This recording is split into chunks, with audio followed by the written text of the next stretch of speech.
नमस्कार दोस्तों, मैं निरंजन कुमार। जैसा कि आप थंबनेल में देख चुके होंगे कि नेताओं के चुनाव समय पर हो जाते हैं तो बेरोजगार युवाओं की एग्जाम समय पर क्यों नहीं होती है। दोस्तों, इसी विषय पर मैं आज आपके बीच चर्चा करने वाला हूं कि देश में जब नेताओं के इलेक्शन समय पर किए जा सकते हैं इलेक्शन कमीशन के द्वारा, तो फिर देश के बेरोजगार युवाओं की एग्जाम समय पर क्यों नहीं कराई जा सकती। मैं देश के प्रधानमंत्री से और राज्यों के सीएमओ से, यानी राज्यों में जो भी सरकार है, उनसे एक ही रिक्वेस्ट करता हूं कि यदि आप पर समय पर एग्जाम नहीं करवा सकते आपके बोर्ड, केवल यूपीएससी को छोड़कर तमाम एग्जाम कंपनियां या तमाम एग्जाम बोर्ड्स, चाहे आरपीएससी हो या बीपीएससी हो, तमाम जो पब्लिक सर्विस कमीशन है, उनसे मैं रिक्वेस्ट करता हूं और उन सरकारों से रिक्वेस्ट करता हूं, यदि आप पर यह आयोजन नहीं होता है, मैनेजमेंट यदि आप बेरोजगार युवाओं की एग्जाम समय पर नहीं होती है, तो आप एग्जाम कराना छोड़ दीजिए। आप ये एग्जाम इलेक्शन कमीशन से कराइए। जैसे इन नेताओं के एग्जाम समय पर किया जा सकते हैं, तो क्या इलेक्शन कमीशन इन बेरोजगार युवाओं की एग्जाम समय पर नहीं करा सकता। दोस्तों, इलेक्शन कमीशन का मैनेजमेंट देखिए आप कि इन नेताओं के नोटिफिकेशन आ जाते हैं और जब वो इलेक्शन कमीशन इन चुनावों की घोषणा करता है तो सारी घोषणाएं वो एक साथ कर देता है। 2 महीने के अंदर इनके एग्जाम भी ले लिए जाते हैं, फॉर्म भी भर दिए जाते हैं, रिजल्ट भी घोषित कर दिए जाते हैं, यहाँ तक कि पद पर भी बैठा दिया जाता है कि कौन सत्ता में बैठेगा।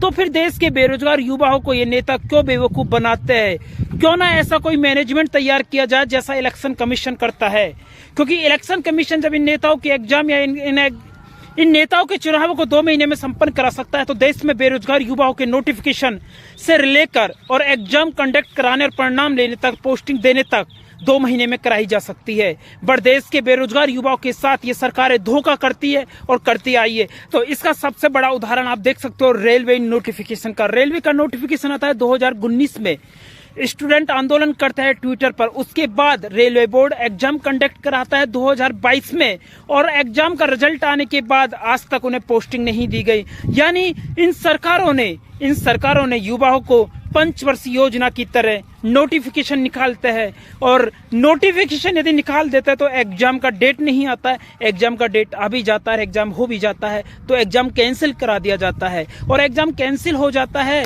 तो एग्जाम कैंसिल होने का कारण है या तो पेपर बिक जाते हैं, और पेपर नहीं बिकते हैं तो पेपर में सेटिंग करा दी जाती है, यानी पेपर को पहले ही लीक करा दिया जाता है। और मान लो यदि एग्जाम हो भी जाता है तो उसके बाद रिजल्ट आने में ही 2-2 सालें लग जाती है, और रिजल्ट आ भी जाता है तो देश के बेरोजगार युवा को कोर्ट की शरण में जाकर इंतजार करना पड़ता है। क्यों बेरोजगार युवाओं के साथ ये देश की सरकारें क्यों अन्याय कर रही है। ऐसा कोई मैनेजमेंट बनाया जाए। मैं मोदी सरकार से रिक्वेस्ट करता हूं कि भारत में बेरोजगार युवाओं के लिए भी ऐसा एक मैनेजमेंट इलेक्शन कमीशन की तरह बनाया जाए जो आपके इलेक्शनों को 2 महीने में कंडक्ट करा सकता है, तो बेरोजगार युवाओं की एग्जाम भी 2 महीने में कंडक्ट कराई जा सकती है। दोस्तों, आज इलेक्शन कमीशन ने 5 राज्यों की चुनावों की घोषणा कर दी है। राजस्थान, छत्तीसगढ़, मध्य प्रदेश, मिजोरम और तेलंगाना में अब चुनाव होने जा रहे हैं।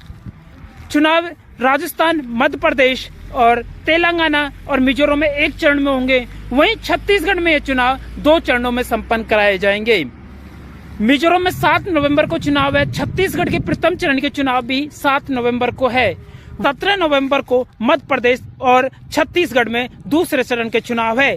23 नवंबर को राजस्थान में चुनाव है और 30 नवंबर को तेलंगाना में चुनाव है।